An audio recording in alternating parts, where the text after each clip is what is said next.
Hello, lovely friend. I am Dr. Mary Barson. And I'm Dr. Lucy Burns. We are doctors and weight management and metabolic health experts. And this is the Real Health and Weight Loss Podcast.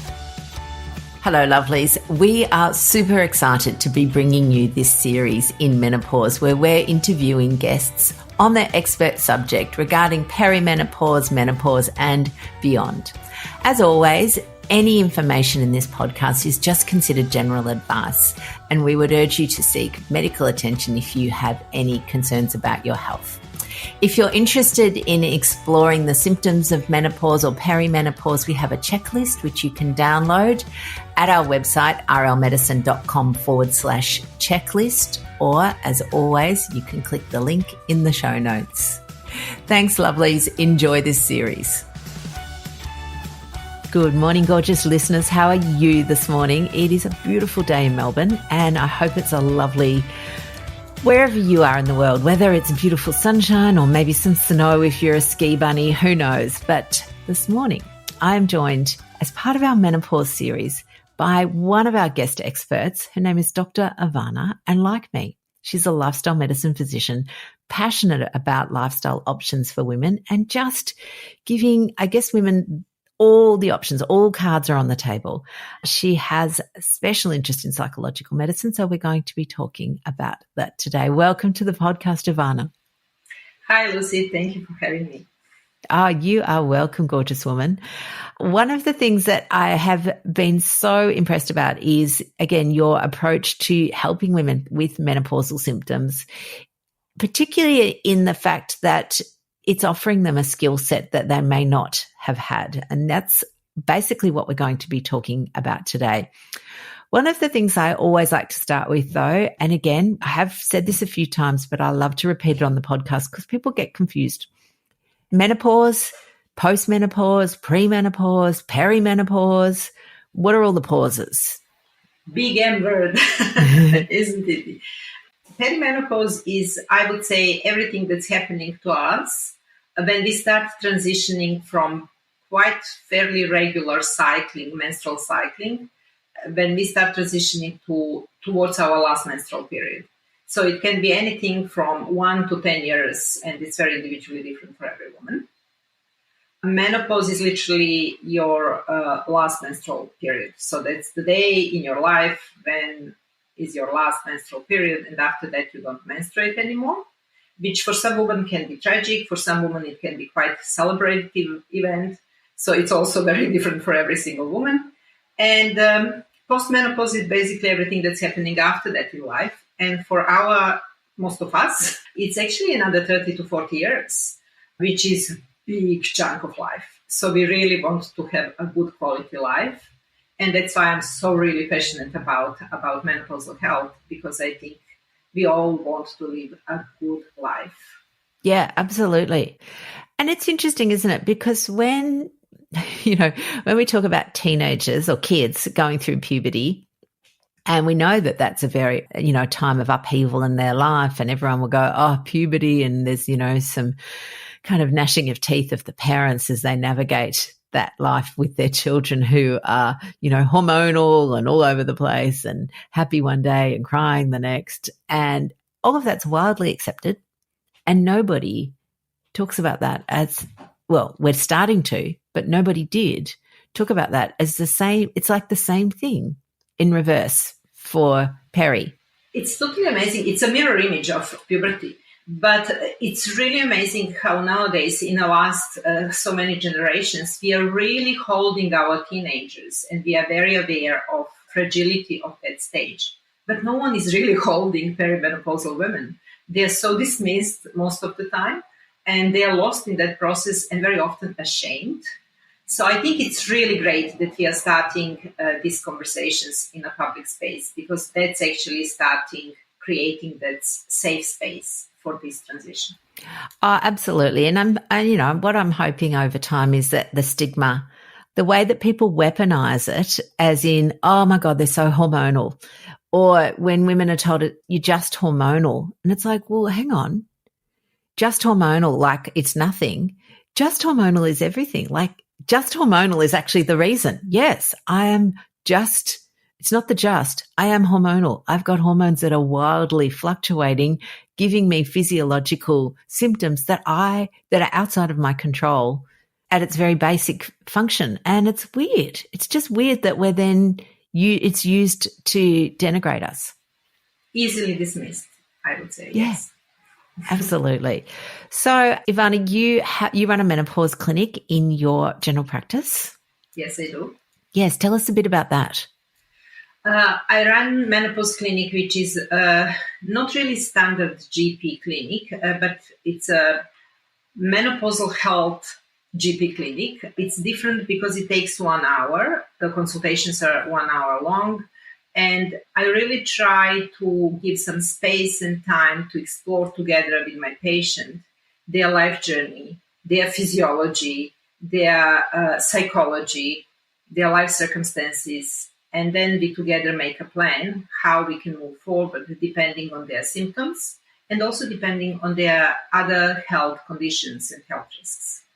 So that's one modality that I offer, but recently I started offering something called CBT group 6 weeks course for perimenopausal women, which I really think it's a great space to address this perimenopausal transition even more comprehensive and better, because over the 6 weeks course, we can actually explore this interconnection between our cognition, our brain, our thinking, our logic, our emotions, and our body sensations. And that's what basically CBT is. It's basically connection between thoughts, body sensations, and emotions.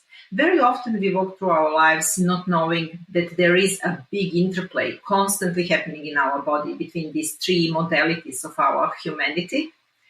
So during this 6 weeks course, we meet for 90 minutes each Saturday in the clinic, and we talk together about this fragile stage of our life, how it can represent, what we can do about that, how we can actually connect, understand these parts of ourselves, and how we can do something to change the course of our life for better rather than for worse. Oh, it sounds wonderful. So that's the CBT part.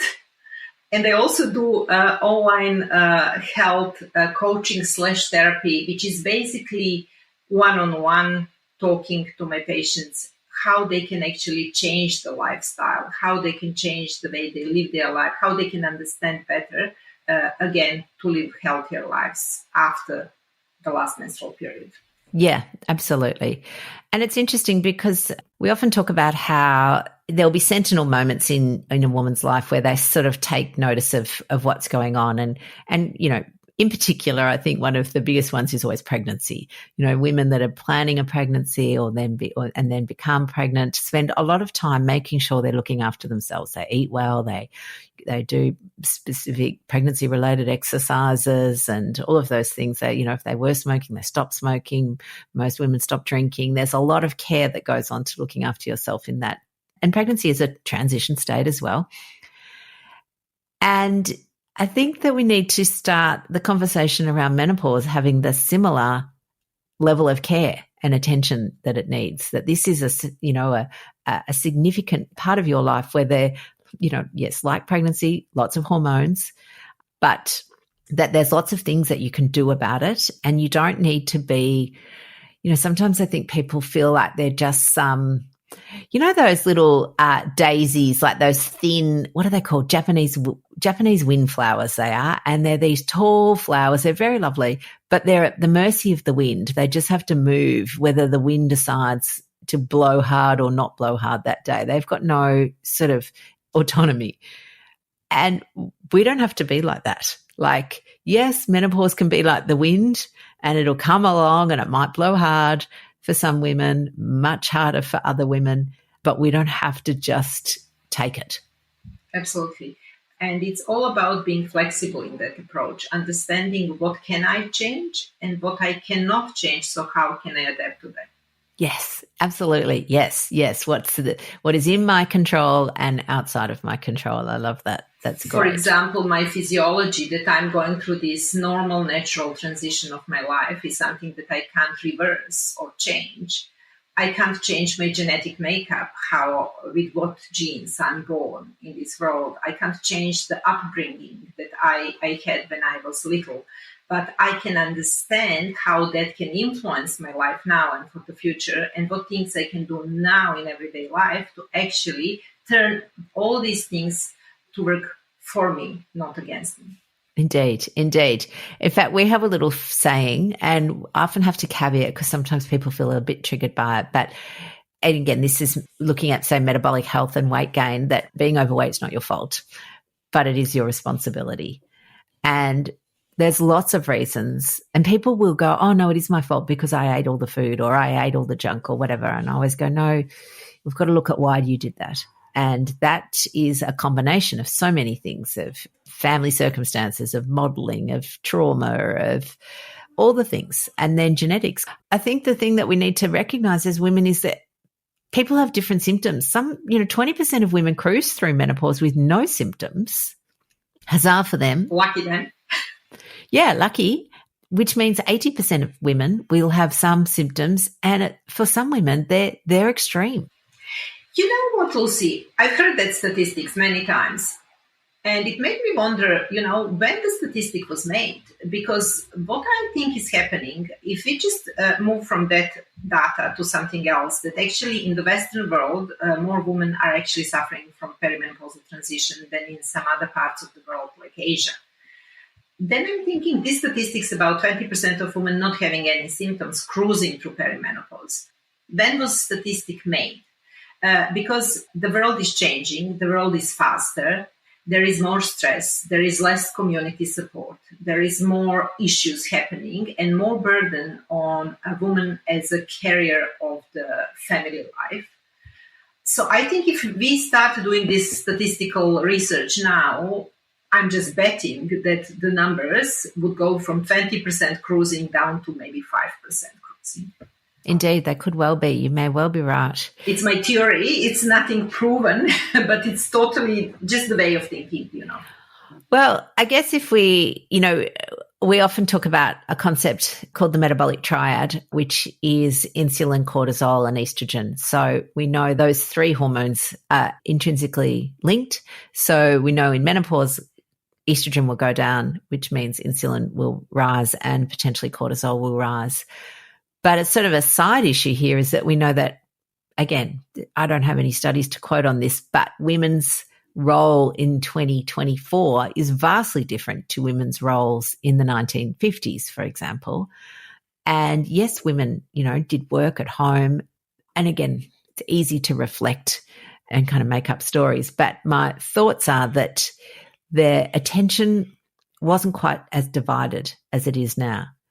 Now you've got women who seem to be responsible, obviously, for children, and if they have children, raising children. They're teenagers by the time the woman is going through menopause, because we're often having our kids later compared to the 50s where people had their kids in the 20s. Their parents are now older, so they've got aging parents to care for as well. And on top of that, they're back in the workforce. And for some women, they're just hitting their strides in their career, finally having had a big break from kids and all of that sort of stuff. So they've got all of that. Plus, they've still got mouthwash a lot, the pet poo, the shopping, the bills, all of those sort of just mundane tasks that never seem to stop. So I think that there's a lot going on then that will elevate a person's cortisol levels. Absolutely. I'm burning to add to that list that you just started, the aging parents, the financial uncertainty, the increasing fear about the future of the world and the planet, the increasing workload and work demands, the increasing influence of social media, which could be great, but also can put lots of pressure on us to compare and strive to be better, to be younger, to look better. So the list is endless. That's actually burdening nowadays women in their 40s and 50s. Yeah. And so you're right. And so then when we have that increased cortisol, again, all the triad, it increases insulin, further decreases estrogen. So this interplay between those 3 hormones means that the good news in some ways is that we can look at, well, what can we do with each one? So how can we naturally just improve our cortisol levels so that we're not constantly on high alert? And I guess this is where you come in, Ivana, with your wonderful work. I think you do the same, Lucy, with your wonderful work. We are all trying to actually help women to understand what's going on. And that's not their fault, as you said, that sometimes they start feeling, am I going crazy? Or am I going through menopause and perimenopause? What we can do is really to review our lifestyle. I think the first thing we need to understand as a woman in our 40s and 50s is that we need to pause. We first need to pause and review, and then reflect and regroup. So I have like a little 3-step process in my mind when I'm talking to my patients. It's pause, review, regroup. I love that. Pause, review, regroup. Yes. Very often we are actually hit by this physiological hormonal transition when we are at the peak of our finishing running race, when we are in a full speed, when we are doing everything and we can do everything and we actually feel quite sufficient and capable of doing everything. But then this hormonal surge just slumps us and we start having all sorts of different symptoms, body aches, insomnia, anxiety, pains. Hot flashes are very, very small part of the whole story. And lots of women don't have hot flashes. Not every woman have hot flashes. But other body symptoms, gut changes, constipation, diarrhea, intolerances to certain food. And then lots of women get lost in that whole jungle of new symptoms and they're in full speed. And then they start searching. Of course, we all search on Google. We jump on computer and search what's going on. And then we can find lots of informations. And some of the informations are really even most misleading and confusing, which contribute to that sensation of disorientation that lots of my patients actually feel when I see them and meet them first time in the clinic. Yeah, absolutely. And I think you're right. I mean, there's this industry being formed around menopause now, and you know, commercial entities see a market that they can exploit. And so, you know, there's powders and potions popping up everywhere with menopause slapped on them, and suddenly they can charge 3 times the amount and make claims that this will help your menopause. And look, some women will lay claim to something. And again, I'm all for that. If whatever you're doing makes you feel better, then all power to you. What I dislike is when companies, though, lay claim to evidence that doesn't exist. So what I love with your CBT is that it is evidence-based. There are things that women can do outside of MHT or HRT. For those of you who've listened, you know that I'm agnostic when it comes to MHT. If it works for you, wonderful. I'm all for it. If you can't take it because you've had estrogen receptor positive breast cancer, or you don't want to take it, or it didn't agree with you, then fine, we will work around it. It's kind of like with or without, we can make a difference. So I love that the CBT work that you're doing is evidence-based and has been shown, proven within clinical trials to help, rather than just be some new age fandangle thing. Exactly. It does help. And what's the beauty of that is that actually empowers the person, because you are learning certain skills that you can use to help you live better life, to harness not only these perimenopausal symptoms, but it's actually increasing your emotional awareness, your emotional granularity, your emotional language. You are actually growing as a person. So you can take these skills for the rest of your life, for everything in your life, for all other difficult emotions that you might have as a human being living on the planet Earth, and handle them better. Because no one taught us, when our generation and younger generation, women in their 40s and 50s, no one taught us in primary school or secondary school about emotional intelligence and mindfulness and importance of understanding our internal world, our psychology, our psychology. So these all skills are packed in a small course that can actually give you these tools that then you can develop further and do a lot with them to live better life. Yes, I totally love that. And you're absolutely right. I mean, these days, when we grew up, it was children should be seen and not heard. So you weren't allowed to express yourself. If you did, you were being naughty. Especially female kids. Sorry. Yeah. Girls are nice. Girls are supposed to be nice and quiet and to please and help other people. And boys will be boys. Yes. But I would also argue, though, that boys were taught to repress their emotions because big boys don't cry. So they were told, don't show vulnerability, just, stiff up a lip, be strong, stop being weak. So they've got that narrative running through their mind, and we've got the be a good girl, be quiet, don't be difficult, just go with the flow, all of that. So we've got the people pleasing. They've got emotional repression. We're people pleasers. Wow, what a great combo. That's why the world is in the state that it's now, I guess. Yeah, absolutely. It's great to know, though, that there are skills that women can learn. And this is, I think, one of the big things around stress management is that it's just a skill shortage. If people think that stress management means the absence of external stressors, and I will have people who go to me, but Lucy, what can I do? I can't get rid of my kids. I've got old parents. I can't get rid of them. I have to work. We need the money. There's nothing I can do. And it's like, you're being the Japanese windflower here. There's lots that you can do. Absolutely. And it takes time. It's not something you can do in 15 minutes consultation. It's not something that you can do even in 1 hour consultation. It takes time. Yes. Yeah.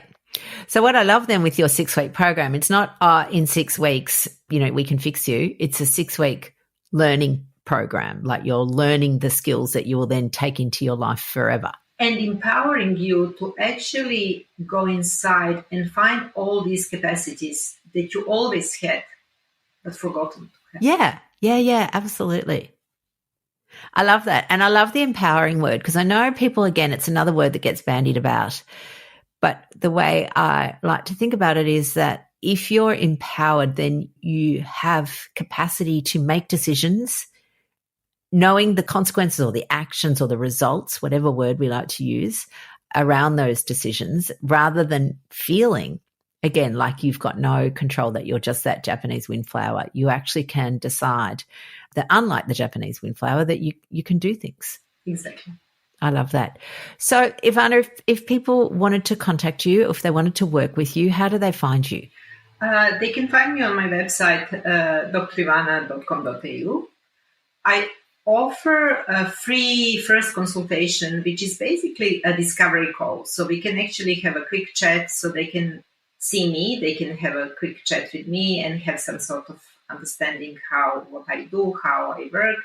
Also, I can have a little bit of understanding and I can give them my opinion, where would be the good place to meet me, because I meet people in one-on-one clinic. I do this CBT course and I do the online program.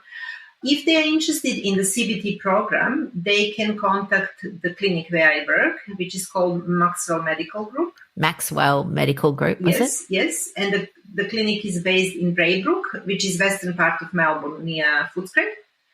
So they can just ring the clinic, ask about the program, and we have a great admin team who will just send them all the informations and they can enroll into the program. Beautiful. And we will put all the links in the show notes for this as well. So anybody who is driving, who can't remember, just when you've stopped driving, you can look in the show notes and they'll all be there. But that sounds amazing. And I think the more options that women have, the more choice, the more freedom, the more autonomy. So I'm very happy with that. That sounds great.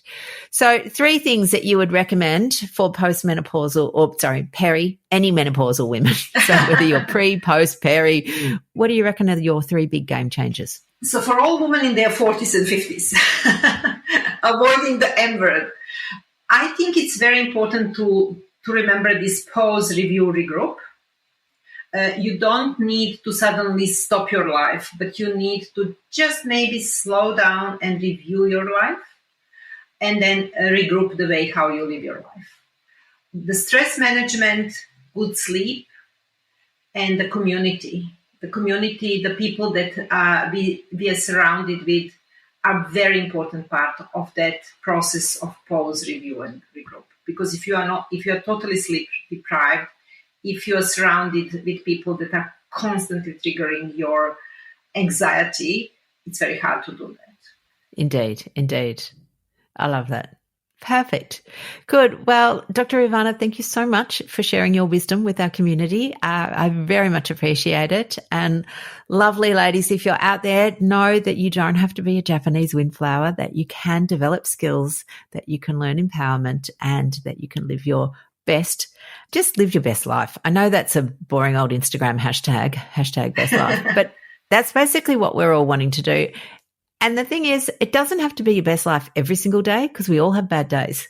So it's not about every single day has to be perfect, but it's just about having, as good a quality days as you can most of the time. Absolutely. And even when you have a bad quality days, just to know how to hold them, how to hold your emotions, because you're human. You can't be happy all the time. Indeed. Absolutely. Yes, exactly. And dispelling that myth, and that we do have bad days and that's normal. Thank you, Lucy, for having me. And thank you for all your work that you are doing for women in their 40s and 50s as well. Oh, you're welcome, Ivana. Thank you.